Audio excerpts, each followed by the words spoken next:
all women like me and all those who love and support women like me. Listen, today I want to talk about, I don't know, kind of like how critical like we can be, especially when people are doing things different from either the way that they used to do things or the way that we perceive as normal, right? So I'm specifically wanting to talk about people who are on their journey to be righteous and how they can be perceived sometimes from people who are not. And even though I want to focus on that, it's just true. It's just true all around the board for whatever someone perceives to be like the status quo or the norm. And it's really sad in this specific scenario because it's a blaring truth of how people don't perceive being righteous as something that's normal, or the fact that it's not the status quo. That's crazy. It's sad. It's terrible.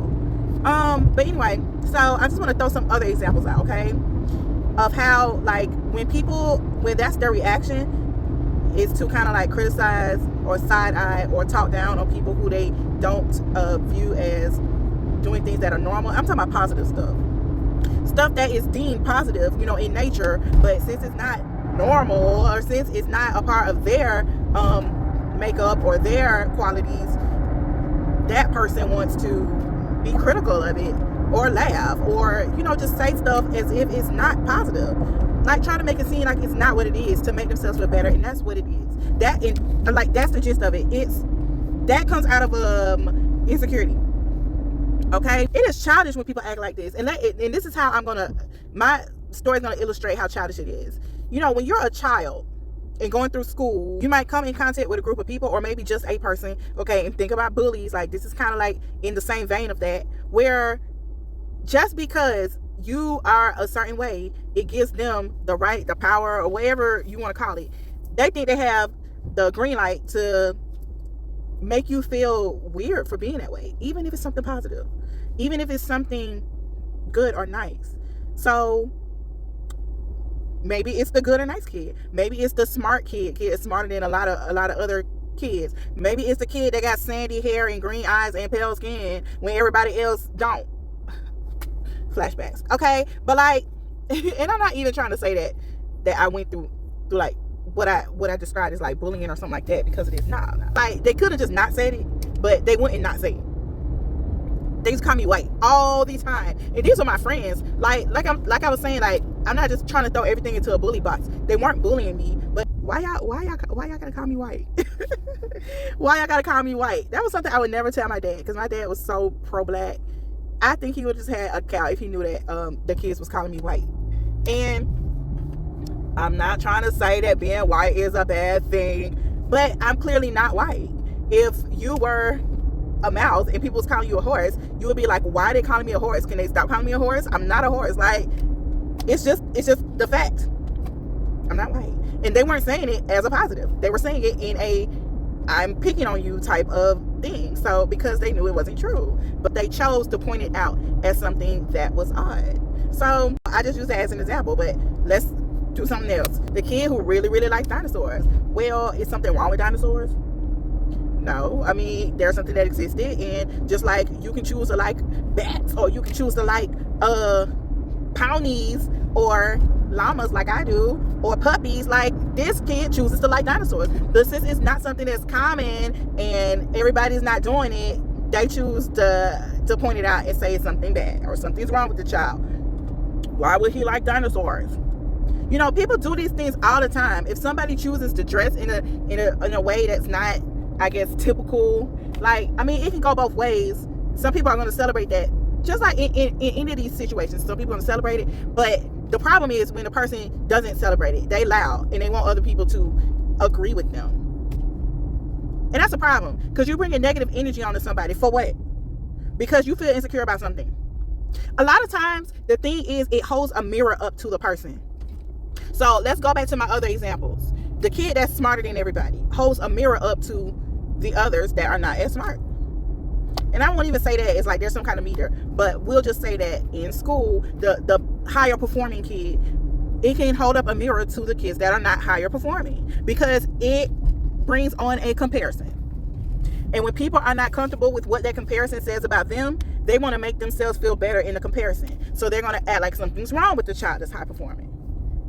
They want to say stuff about it in a joke, in a teasing way, like something's wrong, or as if it's not a good thing that the child is high performing, so that other people can agree and be like, oh yeah, like who wants to study? Like, say, make up like dumb reasons for people to like join on this bandwagon of let's not celebrate this kid because they make me feel a certain way. The other examples, like the children, the majority of my hair is brown and has always been brown. The front, like top, like I would say like eighth of my head has always been sandy colored. And when the children would call me white, it would be because of the coloring of my hair specifically. People now, like, I say sandy because I wouldn't call it blonde, but it, like, it, if you were going to compare it to a color, like the section of hair that I'm talking about, it would be blonde. So was it a problem? No. But it was a mirror. It was something that everyone else didn't have. So since everyone else didn't have it, instead of celebrating it, they would talk about it in a tone of, this is odd, this needs to be laughed at. All right, when it comes to people being holy, I feel like people take a position of, instead of celebrating that person and using them as inspiration and being, being inspired by that person, it holds a mirror up to them of how unholy they are. It really does. Something that important, like as important as the whole intelligence thing may be, maybe somebody's creative and they do things that other people don't do and it stands out. And the way that they do things holds a mirror up to you to like, and people just have this way. Some people just have this way of making comparisons against other people. But again, it holds a mirror up to you. Like, oh, they're very creative. So, I mean, in that way, they're extremely creative. I'm not extremely creative. That person's extremely athletic. I'm not extremely athletic. Like, stuff like that. This person cooks extremely good. I don't cook extremely good. And inside, it can make you feel a way. So if you're that person that feels a way, you might, whether it's in your head or to other people, in your insecurity about it, if it makes you insecure, you might start saying things to make you feel better about not having that standard. To make it seem like that standard that you know is great is not as great as it actually is. So all of that comes out of insecurity. And back to my example about holiness, you see somebody purposely changing their life, purposely trying to walk within the laws and the standard of God, purposely trying to do things in a way, especially if you used to know them and they used to act like that. It can really hold a mirror up to you. I used to hang out with this person and now they doing this. It can really hold up a mirror to you of how you're not changing, how you're not growing, how you're not evolving, how if you feel like that is the right thing to do, if you really do feel like that and they made a change and you didn't, now you're holding the mirror up to yourself about, and it's showing you, it's a blaring, evident depiction of how you're not changing and growing closer to God like you need to be. And then it bothers you because you're not doing it. You don't want to give them credit and say that it's good. Instead, you're going to ridicule and mock them. You're going to talk to other people that know them too. Oh, she ain't doing this, or he ain't really like this, and why he doing that, and how he think he this. Oh, he must think like, what? If something good and right, it's going to kill you to say it's good and right, huh? If somebody changed their life for the better and you know what they're doing is better, you want to call them a fake. You want to say it's not real. You want to question what they really doing behind closed doors. If they actually change the way that they need to, why they so holy? Why they always talking about God? How dare you question why somebody is always talking about the one who is never going to have them out here looking crazy, lead them high and dry, the one who is always going to love them unconditionally, the one who is going to forgive them, the one who is going to change their life, and the only one who has the power outside of them to change their life, the only one who is going to be there for them, take care of them, be their healer, be their help in trouble, be their waymaker, be the love for the loveless, the father for the fatherless. Like, what do you mean? Why do they talk about that part? Why do they talk about God so much? Who you want me to talk about? Who? I'm sorry. I just got worked up. But people be out here saying the most stupid stuff. I couldn't say it no other way. That's just dumb. And not only is it dumb, God see that inside of you. And he hears how you talk about the person who is loving him unapologetically and loudly. He sees how you feel and think about the person who is loving him unapologetically and loudly and trying to do right by him. Do you think God is happy about that? Do you think God is proud of you? Do you think he is accepting of your heart being in that posture?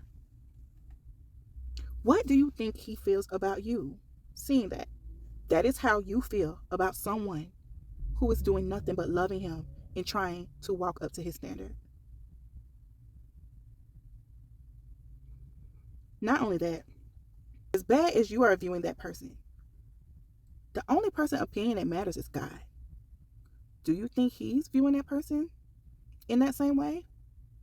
Or do you think the love for that person is just bursting at the seams? Not that he doesn't love the rest of his children. We know that God's not a respecter of man. He's not going to be like, oh, this person's this and I'm doing this for this because this person's this person. Like, no. But God sees that. And he has emotions. Where do you think we get emotions from? He designed us in his image. So, don't you think the person who's actually trying to please him for real, that God looks at that person